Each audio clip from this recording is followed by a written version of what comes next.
Dungeoneering, this thing we call a skill of raiding dungeons under a castle in some random location in the wilderness.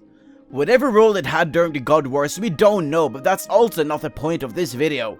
The point is, however, that with a massive concept like this one, there are bound to be some plot holes and weird things that needs a further explanation, and I am here to tell you exactly what that is. 1. You're allowed to wear a cursed armor, but when you try to bring it back up, all of a sudden it's super dangerous. How all of these forgotten warriors are still alive is a mystery of the world. More survivors. This one Fremennik have survived in a dungeon that's been abandoned for over 300 years. I'm pretty sure a human would have died by now. On the topic of insane survival, let's try a 300-year-old fish that you've never seen before. How Frostweb and Lectious Runeright gets killed all the time, yet they're supposed to be immortals. This again, if they're so forgotten, why not try to get some help rather than killing us all the time? They are by the way supposed to be Fremennik citizen. If Fremenniks got that kind of armor, I might quit my life as an adventurer. Hey, could I do a dungeon?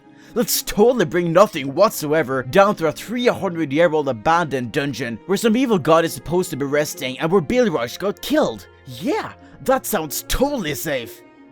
Have you ever used one of these? Despite the death of my Sharats, the ferrets are the scariest thing you'll ever see.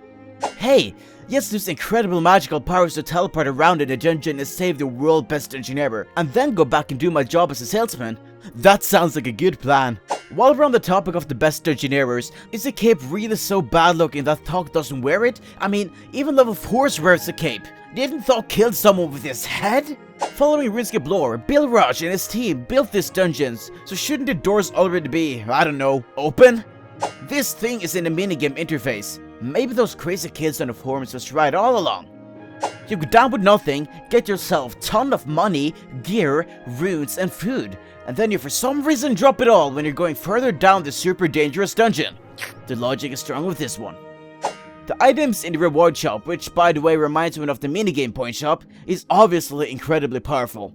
So, this item automatically crushes any bones I get. Yep. How does this thing even work? I don't know. I mean, how can it tell when a bone is dropped?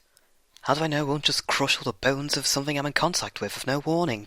I don't know. This seems like a device of phenomenal cosmic power. I think I'll take one. Cool. Wanna buy a chaotic?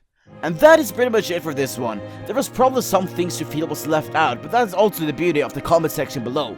But seriously though, dungeons are a pretty fancy skill. Bye!